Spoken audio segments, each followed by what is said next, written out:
Hello everyone, welcome to my channel. तो आज हम लोग बात करेंगे नेक्स्ट टॉपिक पे, और ये टॉपिक है मेथड्स ऑफ इंक्रीजिंग फ्रिक्शन। और इसके पहले के जो टॉपिक्स हैं उसका वीडियो लिंक आपको मिल जाएगा डिस्क्रिप्शन बॉक्स में, वहाँ से आप चेकआउट कर सकते हैं। तो देखिए, कहता है we now know that friction is desirable in some situations and undesirable in some other situations. कुछ कुछ ऐसे सिचुएशंस होते हैं जहाँ पे फ्रिक्शन हम लोगों के लिए उपयोगी होता है, और कुछ कुछ ऐसे सिचुएशंस होते हैं जहाँ फ्रिक्शन हम लोगों के लिए उपयोगी नहीं होता है, बल्कि वो हमको हानि पहुँचा रहा होता है। ये हम लोग जानते हैं। When ever friction is required it is increase by making the surfaces rough.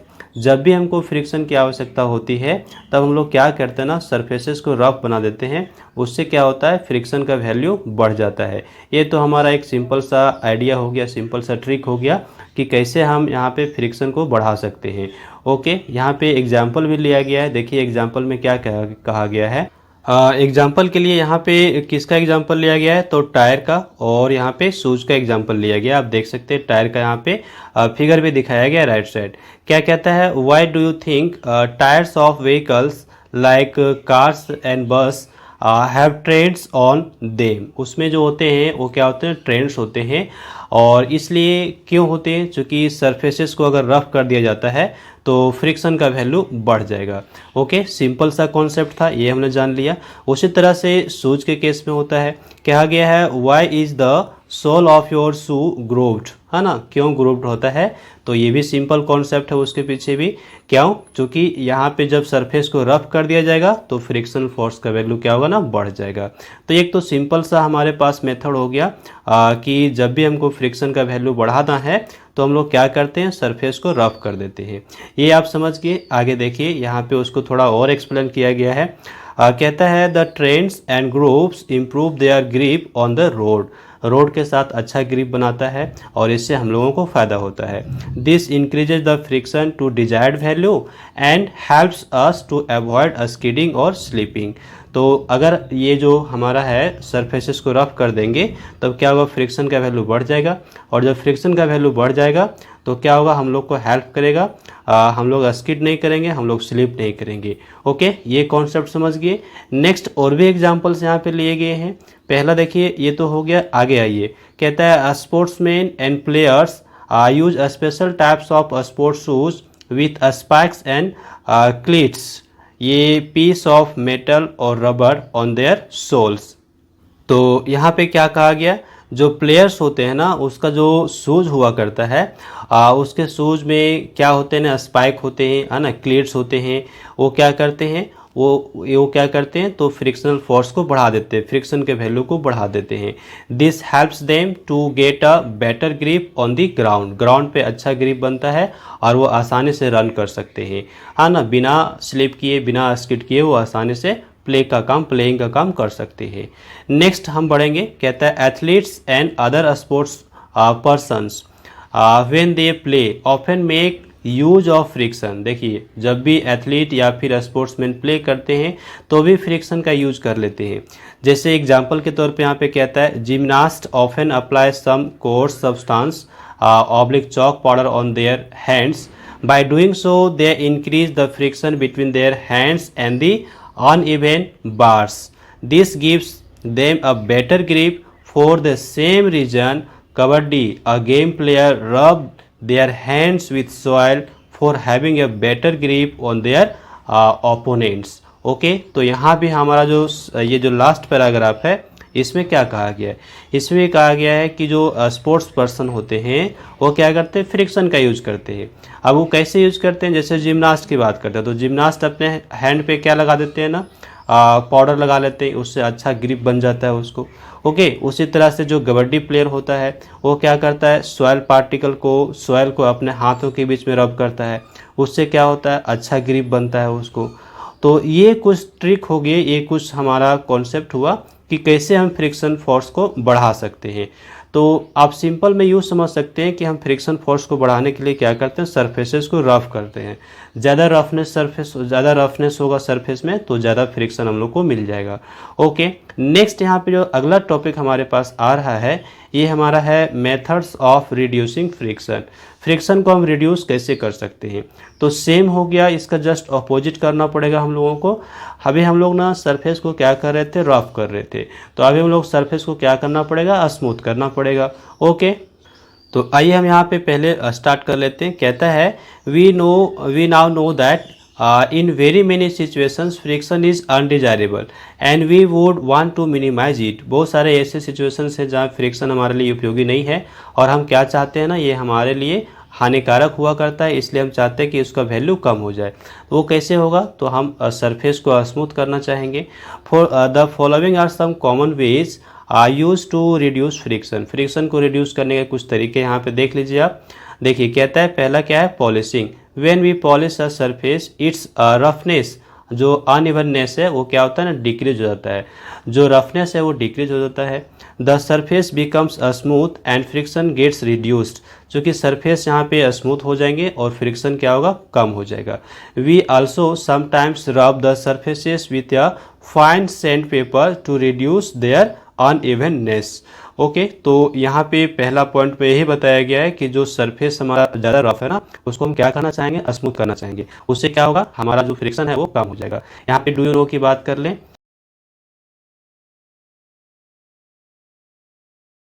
कहता है we use polish jewels in watches to hold the axles between them. तो जेवल्स, ये हमारा किसका बात हो रहा है, वॉच की बात हो रहा है। यहाँ पर भी फ्रिक्शन को क्या किया जाता है, फ्रिक्शन को कम किया जाता है, पॉलिश किया गया है। ये देखिए पॉलिश, ठीक है, polish jewels in the watches to hold the axles between them. ये क्लियर हो गया, चूँकि फ्रिक्शन का वैल्यू कम हो जाएगा। नेक्स्ट आइए हम बात करते हैं लुब्रिकेशन की। तो लुब्रिकेशन करने से भी हमारा फ्रिक्शन का वैल्यू क्या होता है, कम होता है।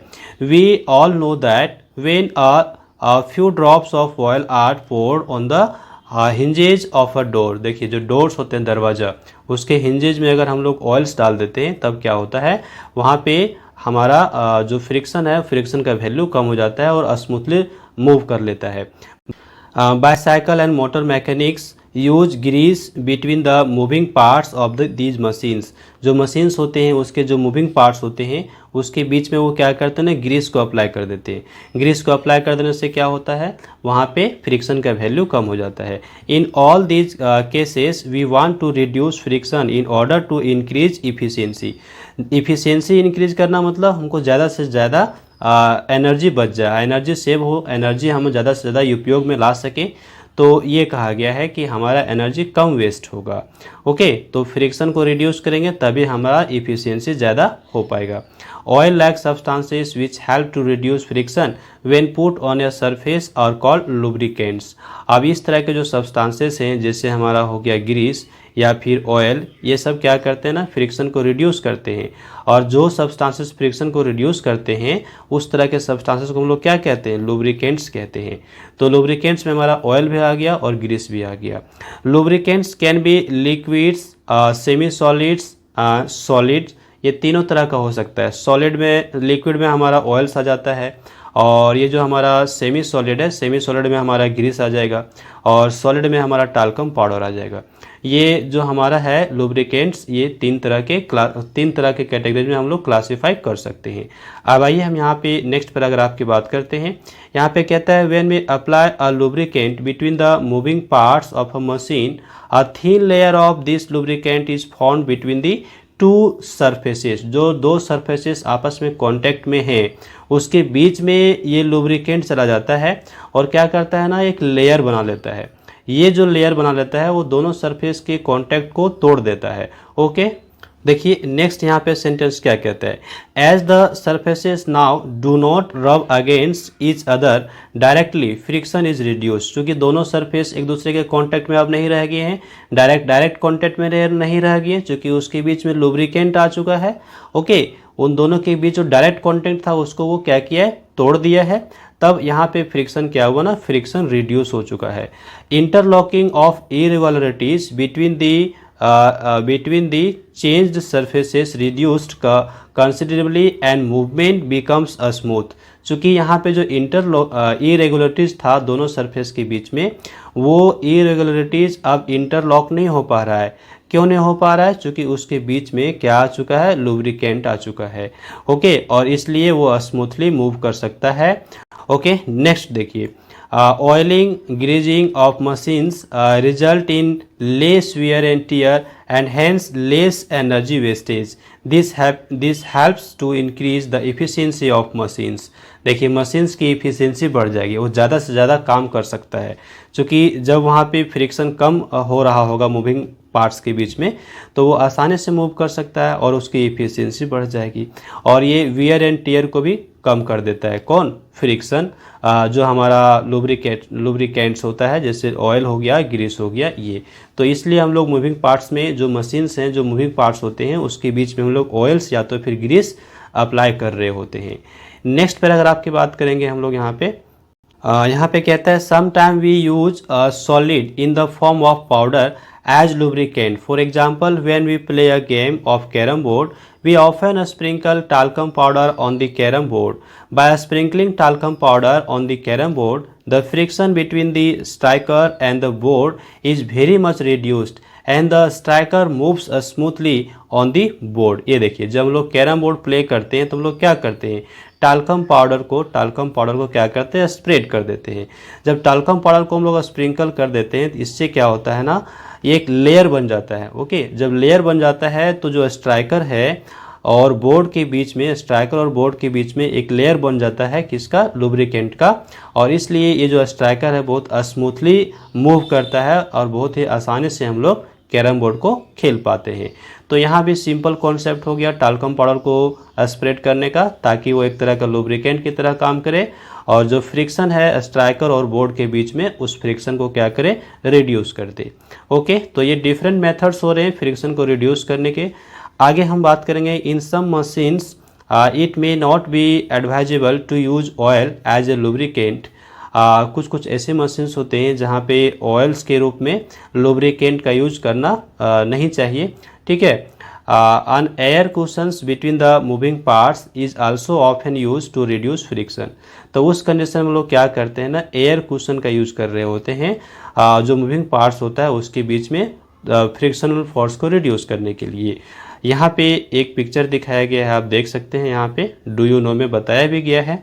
क्या कहता है देखिए, कहा गया है hovercraft is a vehicle which can travel on both land and water without much friction। It moves on a cushion of air provided by powerful pumps। powerful pumps के द्वारा ये बनाया गया है। यहाँ पे कुशन आप देख सकते हैं। ठीक है, किसका? एयर कुशन है। ये कैसा कुशन है? तो कुशन ऑफ एयर कुशन, उसके ऊपर ये मूव कर रहा होता है और उसलिए यहाँ पे क्या होता है ना, फ्रिक्शन फोर्स बहुत ही कम हो जाता है। ओके, अब हम लोग मूव करते हैं नेक्स्ट पैराग्राफ पे। यहाँ पे कहता है compressed and purified air can also act as a lubricant। It provides an elastic cushion between the moving parts, thus reducing friction। और इस तरह से वो फ्रिक्शन को क्या करता है? रिड्यूस करता है। It has the added advantages of preventing dust and dirt from collecting on the moving parts। Moving parts पे जो डस्ट कलेक्ट होते हैं उसको भी ये क्या करता है? रोक देता है। It is these properties of air that play a very important role in the smooth ride of ये क्या है? ओवरक्राफ्ट। ठीक है, तो ओवरक्राफ्ट के स्मूथ राइडिंग में ये हेल्प कर रहा होता है। लास्ट हमारा जो टेक्निक है, यानी कि कॉन्सेप्ट है फ्रिक्शन फोर्स को रिड्यूस करने का, वो यहाँ पे हमारा क्या रहा ना, तो बॉल बेरिंग। ठीक है, तो बॉल बेरिंग की हम बात कर ले। कहता है we know that rolling friction is smaller than sliding friction.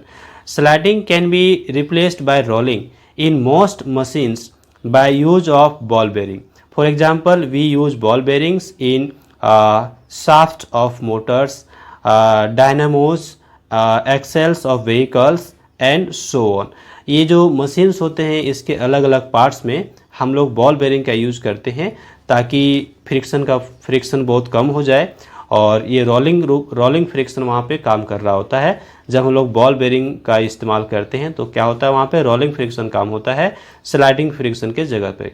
तो स्लाइडिंग फ्रिक्शन का वैल्यू ज़्यादा होता है, रोलिंग फ्रिक्शन का वैल्यू कम होता है, इसलिए फ्रिक्शन फोर्स यहाँ पे रिड्यूस हो जाता है। ओके, तो ये टॉपिक हमारा यहाँ पे कंप्लीट हो जाता है, how to increase and how to decrease friction. Next जो हमारे पास टॉपिक है ये है फ्लूइड फ्रिक्शन, और इसके बारे में हम लोग नेक्स्ट वीडियो लेसन में बात करेंगे। ओके।